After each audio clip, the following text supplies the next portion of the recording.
Mesdames et messieurs, une bonne journée et une bonne halakha. On va essayer de dire quelques paroles sur la paracha Be'ezrat Hashem. La paracha, elle s'appelle Kitissa. Ouais.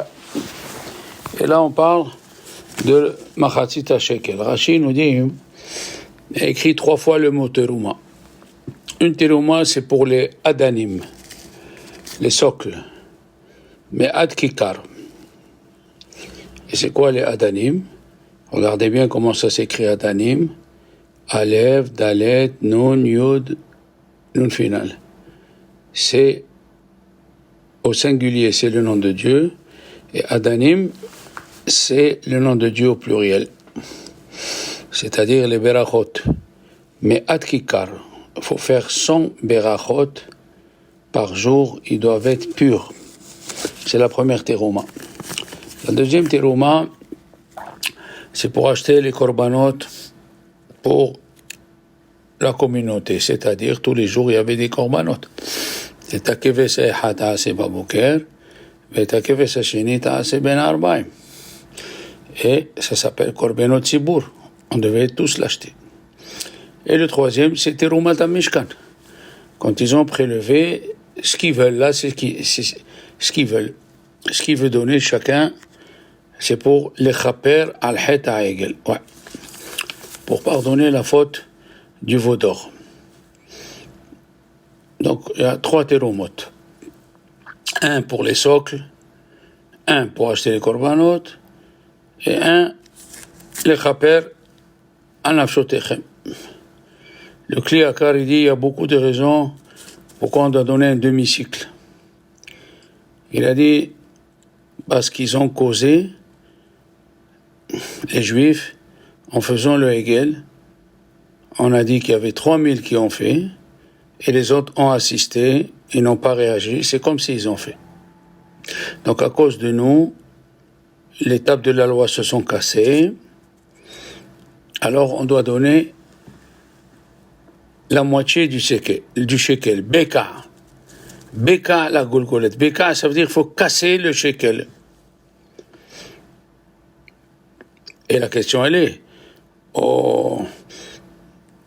il dit le Kli Yakar au Mishkan. Aujourd'hui plutôt. Aujourd'hui, il n'y a pas de Beth Amikdash. Eh oui, il n'y a pas de Beth Amikdash aujourd'hui. Alors, comment on donnait un demi-cycle Mahatzit HaShekel. D'ailleurs, pour Purim, à Rama, Rabbi Moshe Isser dit, à part de donner le Mahatzit HaShekel, il faut voir combien c'est le poids d'argent, et il faut donner 10 grammes. Je pense que le poids d'argent, c'est 800 € le kilo, ça fait 8 €. Mais c'est bien de donner 3 fois 50 centimes. Pour dire, je donne les 3 terumot. Et alors, il dit le Kli Yakar, un shekel entier n'existait pas dans le Mishkan. Il fallait le casser, parce qu'on a Beka. Beka veut dire aussi casser. Beka la golgolette, c'est écrit dans la paracha. Alors, et comme on l'a causé, pour le veau d'or, alors le riche il peut pas donner plus, et le pauvre il peut pas donner moins. Et c'est écrit, Esrim Gera Shekel. La Torah elle donne des chiffres. Pourquoi Esrim Gera? Parce que il y a la moitié c'est 10. Oui, Esrim Gera Shekel, tu donnes la moitié, ça fait 10. Et alors c'est quoi ça?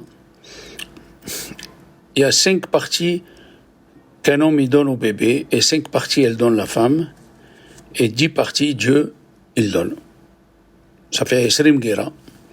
Alors nous on donne la moitié. Maintenant, quelle est la relation entre Purim et le Machatzit HaShekel? Oui. Il a dit Aman, enfin, Akadosh Baruch Hu, il a dit dans la Gemara de Megillah, donnez les shekalim avant que Aman y vienne et il donne les shekalim pour tuer les enfants d'Israël. Aman, il a voulu donner 10 000 kikar à Achashverosh pour tuer tous les Juifs. Il a dit, moi je donne la tzedaka avant eux. Qu'est-ce qu'il a dit Dieu? Donnez la tzedaka vous avant. Avant qu'ils viennent les shekalim de Haman. Et la question elle est, mais dans le désert il n'y avait pas le Beth Amikdash. Alors, il ne donnait pas les shekalim. On n'a plus le Beth Amikdash. Au temps de Haman, il n'y avait plus de Beth Amikdash. Alors, qu'est-ce que ça veut dire donner les shekalim avant que lui donne? Et puis, pourquoi on a choisi les shekalim? On sait qu'il y a la Kétoret aussi. La Kétoret, elle est très importante. Celui qui dit tous les jours la Kétoret, d'après tous les Mekobalim, il ne sera pas touché d'aucun mal. La Kétoret surtout. Si tu lis la Kétoret sur un parchemin, on sait que jusqu'à aujourd'hui, nous souffrons, comme ça elle dit la Gemara dans Sanhedrin 102, il n'y a pas une génération où on ne souffre pas à cause de la faute du veau d'or et de la faute de la vente de Yosef. Et à Kippour, nous disons qu'il y a ta solhan ou muhalan les shifté Israël. Pourquoi solhan ou muhalan? Un, pour la faute du veau d'or, et deux, pour la vente de Yosef. Et quand il a prié pour nous Moshe, c'est écrit Vaïhal Moshe. Pourquoi il a écrit le mot Vaïhal? Ils disent Chachamim Ne'esa Ahilou, il est tombé malade. Il a dit à Dieu, il y a Hilul Hashem. Si tu les tues, il a dit Zechor d'abord les Abraham, les Ishaq ou les Yaakov. Avadecha. C'est la paracha qu'on lit le jour de Ta'aniot. Rappelle-toi d'Abraham, Ishaq et Yaakov. Lama yomeru amim, aïna Elohim. Be'ezrat Hashem. Il leur a dit, elle va sortir. Eh oui. Il leur a dit, Paro, Reu Kira'a, Neget Penechem.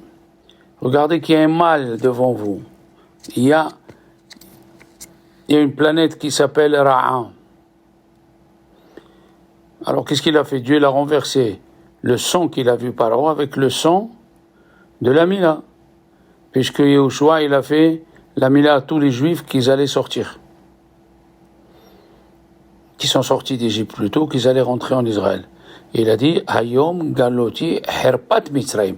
Aujourd'hui, j'ai enlevé la honte que les Égyptiens ils voulaient faire sur vous. Pour dire que Dieu, il allait vous tuer dans le désert. Donc, mon cher Rabbeinu, il a dit, Zechol et Abraham, les Ishaq et Yaakov. Maintenant, il lui a dit, puisqu'il était là-bas, hein, il lui a dit, Ar Elina el Kivodecha. Il lui a dit, montre-moi ton kavod. Qu'est-ce que ça veut dire ton kavod?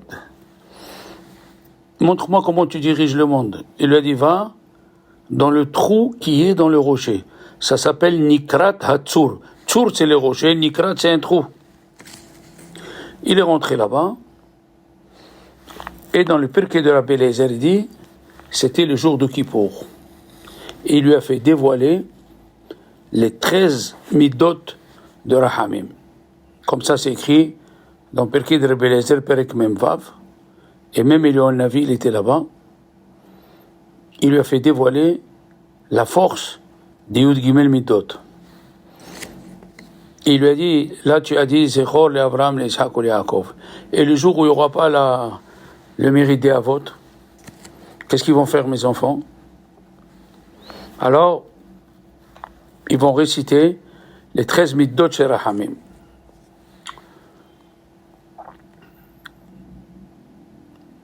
Parce que, après la destruction du premier temple, Hachamim, ils ont dit, Tamma Zechut Avot. Le mérite des Avot, il est fini. Et qu'est-ce qu'il nous reste? Il nous reste, c'est écrit comme ça dans Rosh Hashanah, Yud Zayin, il nous reste les Yud Gimel Midot. Okay?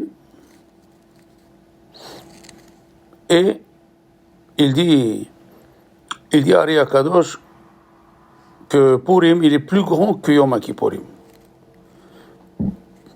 Ouais. On dit 26 fois Vayavor de Yom Kippourim. Qui c'est le premier qui a employé les Yud Gimel Midot après Moshe Rabbeinu? Eh bien, c'est Mordechai et Esther. Parce que Esther, elle a dit Keli, Keli, Lama Azavtani. Et d'après Arizal, le premier des 13 Midot Arahamim, c'est Kel, Rahum, Vehanun. C'est le mot de Dieu, Kel. Et il y a écrit Vayavor Mordechai. Mordechai a fait passer le message de Esther. Et qu'est-ce que c'est le mot Vayavor? C'est où, d'après la Gemara, il a dit qu'il faut transgresser Pessah, puisqu'on n'a pas mangé la matzah le premier soir de Pessah. Et qu'est-ce qui s'est passé? Deuxième explication de Vayavor Mordechai, c'est qu'il a fait les Yud Gimel Midot. Vayavor Hashem, Al-Panav, on dit le même mot, Vayavor.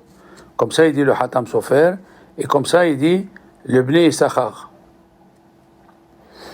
Donc, première relation entre Kippour et Purim, c'est le Vayavor. D'accord? Le grand devina, il a dit, à Kippour, en jeûne, on pleure, mais comme c'est un jour de Yom Tov, il faut la joie. Alors cette joie, elle est à Purim. Parce qu'on a accepté la Torah avec joie, sans contrainte, par amour. Quand tu fais quelque chose par amour, tu ajoutes. Quand tu aimes quelqu'un, tu aimes ta femme, tu aimes ton père, tu aimes ton fils, tu te dis papa un peu d'eau, tu n'amènes pas que de l'eau. Tu amènes du coca, du Perrier, tu amènes tout. D'accord? Le Chachamim me dit, c'est extraordinaire, la relation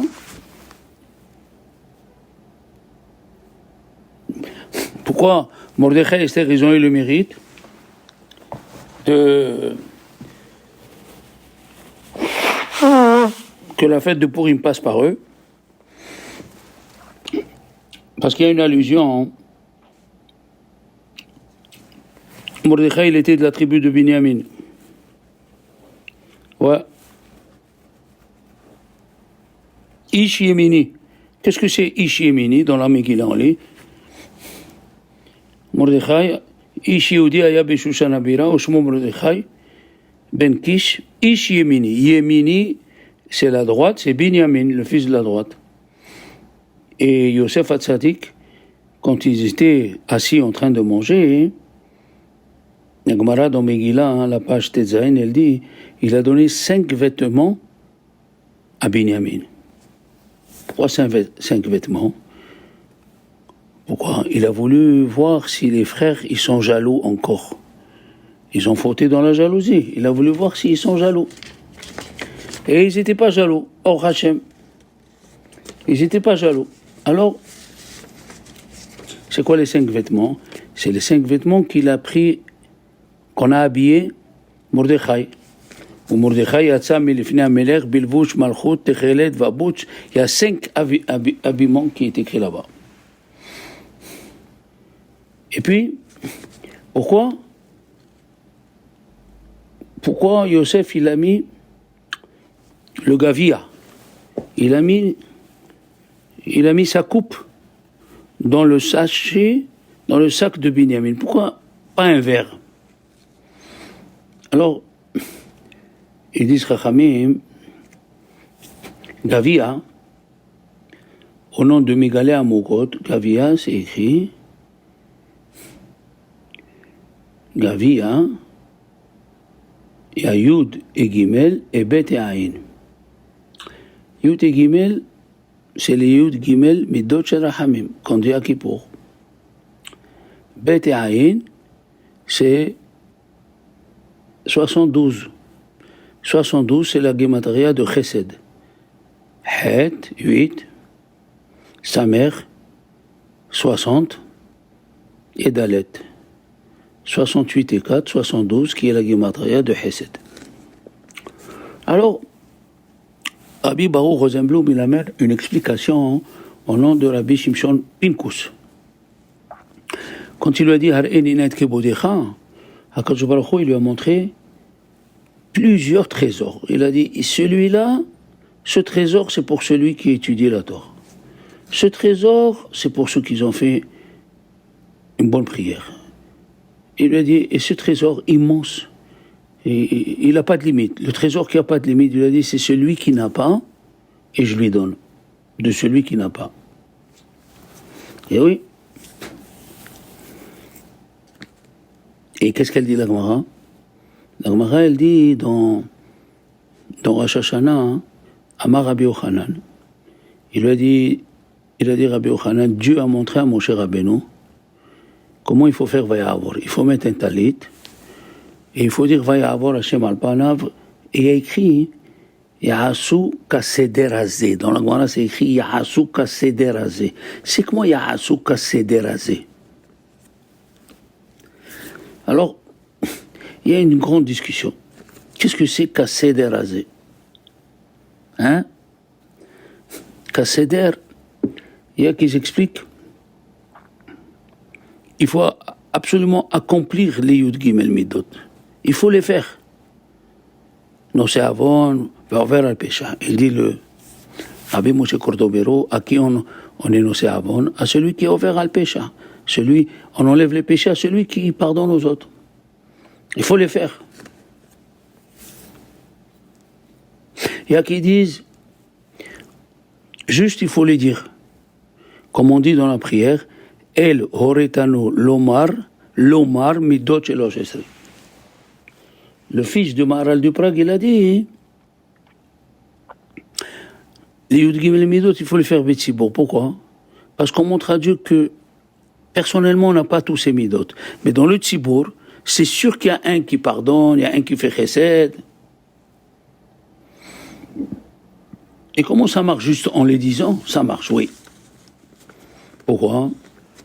Parce que, comme tu dis à un riche, vous savez, j'ai entendu, vous êtes un homme gentil, et vous faites du bien partout, juste de lui dire ça, il comprend que tu dois l'aider. On le dit aussi, à Ishtabah, il y a 12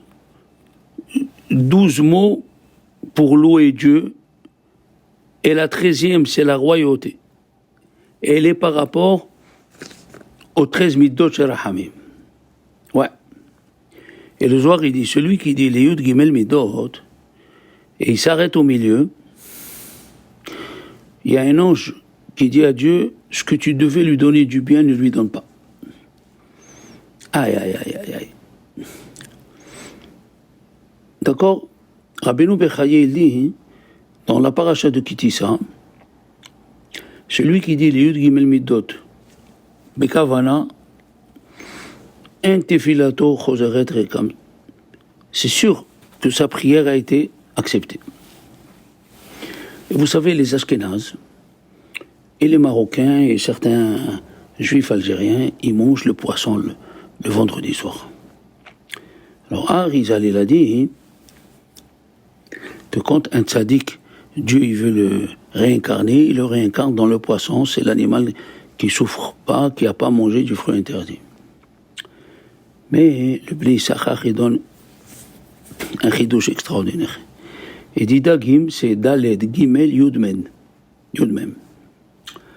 Alors Gimel, Yud au milieu, c'est les 13 attributs de miséricorde. Pourquoi? Parce que dans le Zohar, on ne dit pas Yud Gimel Midot. On dit Yud Gimel Mechile de Rahamé. Alors si tu prends Dagim, poisson, il y a Daled, Gimel, Yud Mem, c'est Yud Gimel Mechile de Rahamim. Ouais. Le livre Tzedal là derrière, il pose la question que tout le monde pose. Comment ça se fait qu'on dit les Yud Gimel Midot et Dieu ne nous écoute pas? Mais Rashi, dans 2 endroits de la Gemara, il dit c'est pas obligé, parce que le Al-Shich HaKadosh, Rabbi Moshe Al-Shich, il dit faut faire ce qui est écrit dans le Yud Gimel Midot si tu veux que Dieu te pardonne. Mais Rashi, dans 2 endroits, il a dit les mots Shiaskiru Yud Gimel Midot. Juste qu'il les lise. Shiaskiru Yud Gimel Midot. S'il les lise, moi je les délivre. Hein? Comme on a dit au début du cours, on dit le lundi et le jeudi, El Horetanu, l'Omar, de dire. Ah, d'accord, l'Omar.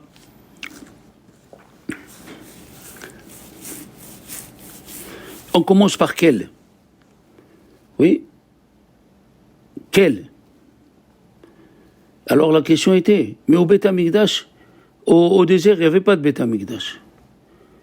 Et quand il y avait Haman, qu'est-ce qu'elle a dit la Gemara? Dieu, il a dit, donnez Machatzita Shekel avant que lui, il les donne. Mais il n'y avait pas de Machatzita Shekel au temps de Mordechai et de Esther.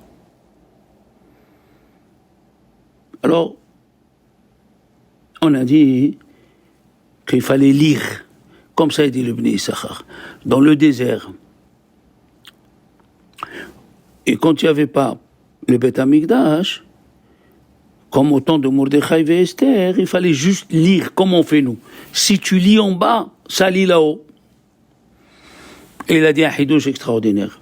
Quand tu prends Esther et Mordechai, la Gemataria eux, c'est Tav, Kouf, Lamed, Vav. Tav, Kouf, Lamed, Vav. 400 et 400, 900, 936. Ça fait 936. Et si tu prends les 900, les Yud Gimel Midot, chez le Rachamim, multiplié par le mot Chesed, tu trouveras 936. Donc Mordechai et Esther, 936, les 13 Midot chez Rachamim, oui, avec le mot Chesed, ça fait 936. Et avec ça, ils ont annulé la Xéra. Comme ça, ils ont dit Chachamim. Parce qu'on dit, quel Chesed? La question, elle est, dans les Yud Gimel Midot Shel Chachamim, on dit le mot Emet. Emet, c'est la vérité. Mais si tu dis Rahamim, c'est la miséricorde. Comment la vérité et la miséricorde pourront aller ensemble? Tu dis, quel Rahom ve'Hanon, Erech Apayim ve'Rav Chesed ve'Emet. Comment Emet? Ou tu juges avec le Emet, ou tu es la miséricorde. Ils disent les Hachamim, le mot Emet, il vient, enfin c'est Akadosh Baruch Hu qui dit, qu'il faut, le Emet est la vérité et que le monde y tient avec le Rahamim. C'est ça ici, Ve'emet. Ve'emet veut dire, le monde y tient avec le Rahamim. Le Emet vient confirmer qu'il nous faut de le Rahamim. Et oui. Et qu'est-ce que c'est écrit pour Purim? Kol hapochet yad notim lo.